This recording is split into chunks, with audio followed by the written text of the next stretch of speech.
Hey guys, recently one of my clients named Raj, who's a software engineer, has shared a story about how he is feeling helpless on how to handle his bullying boss.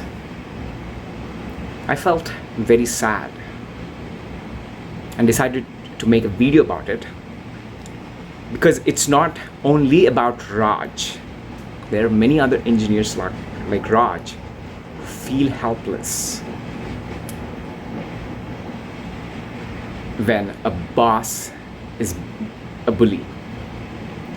I definitely had similar experiences. So let me share with you what Raj has to go through. Raj every day feels like his boss is targeting him. In every meetings that he sits down, in every task that he does, the boss is out there to get him. Something happened, we don't know what it is.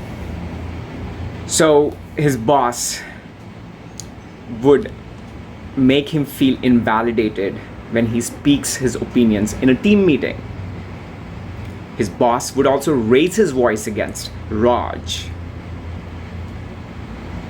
His boss would give him a really bad feedback, even though Raj has done exceptionally well throughout the year. Raj couldn't figure it out. What upsets Raj the most is he feels helpless when he gets yelled at by his boss in front of the entire team, which is completely unacceptable. So what does Raj do? He suppresses his feelings of being treated like less than others. He suppresses his feelings that he too is a human and deserves being treated as equal to others. He suppresses his feelings that it is unacceptable for someone to raise their voice against them.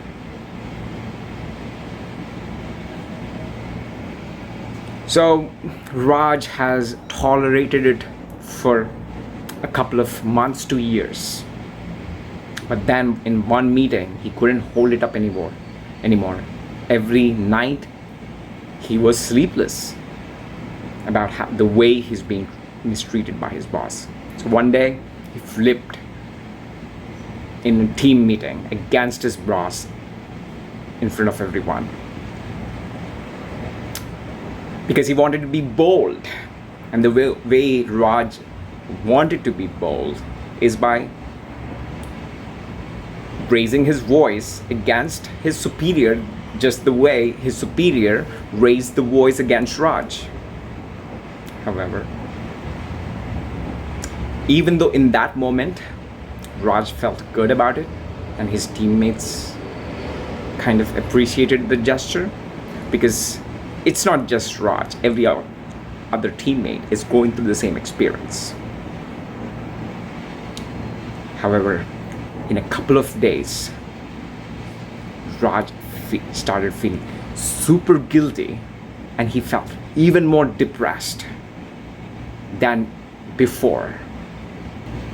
And his colleagues started to tell Raj, why would you do that? I mean, he's your superior. He could fire you. You're on an H1B visa, especially Raj is on an H1B visa. So if he loses a job and he couldn't find a new job in 2 months, he has to leave the country. Why would you say something like that to the manager, Raj?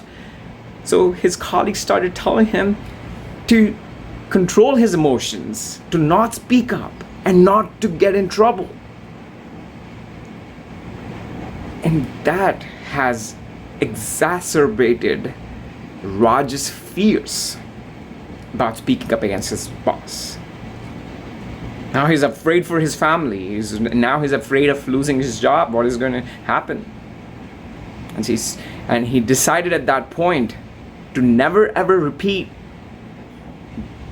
speaking against his boss again. So he went to his boss and profusely apologized for such a sin he's committed in his life.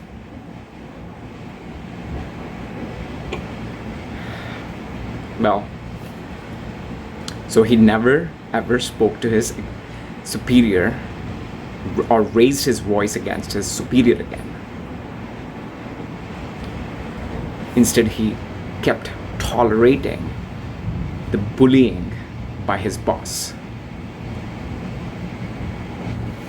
So now in this whole story, I want to tell you why being bold by speaking against his boss did not last, and it actually made it worse.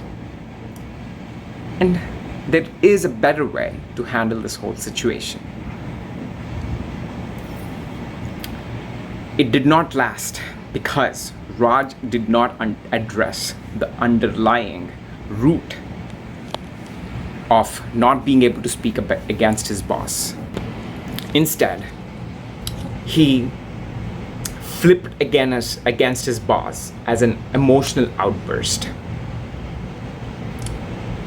If you go a little deeper, the reason why Raj couldn't speak up is his deeper fears. Fears that he could never find a job again. Fears that he might not have food on the table. Fears that what would happen, what would others say about Raj if he lost his job, if he get fired. It's a humiliation for Raj to be fired. Raj has never addressed those fears. And when you don't address those fears, the deep underlying fears, no matter what you do on the outside, like speaking up against his boss, might happen one single time, but it is not going to last because the deep underlying fears haven't never been addressed. So in order to have a transformation and be able to be yourself and speak up consistently, it is essential that you get to the root of your fear. It's just like any software bug, right? If there is a software bug, you can apply a quick patch to make sure it doesn't look bad, right? But if you don't address the underlying deep-rooted, maybe a data issue or something, it will keep coming up and you have to keep applying more patches, and the issue is never going to be fixed. So in order to make any change sustainable, you have to address the root fears. Ask yourself, if you're in this situation and you can relate to the story of Raj, ask yourself what your underlying root fear is. Are you afraid you couldn't find a job? Are you afraid you're not going to make money? And if you're an H1B, the fear could be even worse because there's a lot at stake. You're in this country and you might have a whole family. You might have a big house, and you probably have kids who are American citizens, and losing a job can mean the end of the world to you. What are your kids do, Americans who are American citizens, if they have to leave the country? All these are the fears which are very real. However, how true is that? There is no second choice. There is no second option. Many of us strongly experience these fears because we feel like we don't have a second choice. The greatest freedom in life is to realize that we humans always have a choice. Yet we box ourselves in a very narrow mindset as if we don't have a choice. And that's the root of everything that we tolerate. Tolerating these bullying bosses, feeling like hopeless, feeling like we don't have a choice, and living in fear every single day. And that is not the purpose of our human life. So, if you want to make any change sustainable, get to the root of the fear, what it is that holding you up. And can you really not put food on the table if you lose your job? Can you really not find another job if you lose your job? And if you're on an H1B visa and you do lose your job and you have to leave the country, is there another country where you can find a job and have quality of life? How can you not go back to India and live a great life?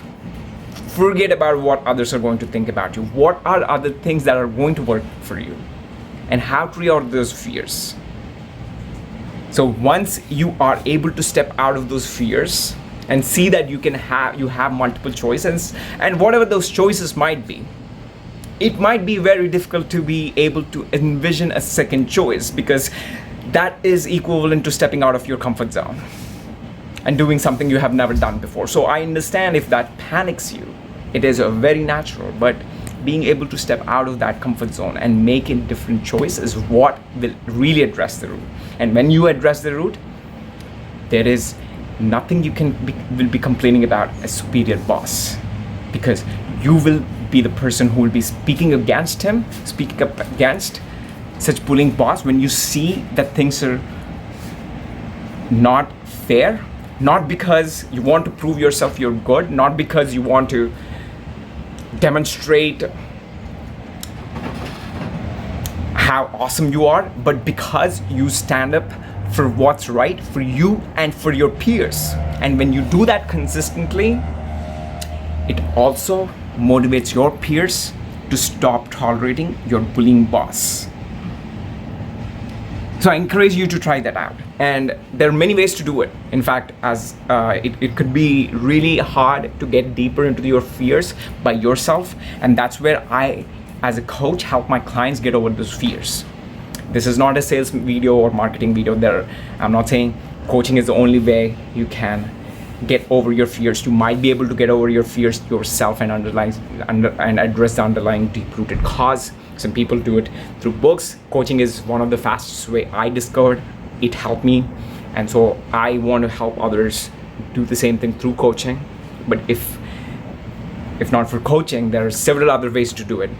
Find a community of like-minded people who are already bold and who can help you get over your fears. Community. Join a community. Read books. Sometimes books can inspire us. They can give us aha moments. Watch movies, inspirational movies, whatever it is that works for you. Meditation, journaling. All these are some of the great ways on how you can overcome your fears and address the deep-rooted cause. Hopefully this video, I hope really, can help someone, because we all have the right to be treated equal. We all deserve a shot at expressing your thoughts, no matter how ridiculous that idea may be. Freedom to express is a fundamental right. And if someone harasses you, bullies you because you're being yourself and you're expressing your thoughts, that is unacceptable. Don't stop accepting the bullying from superiors. Just because they have the title, they don't have the right.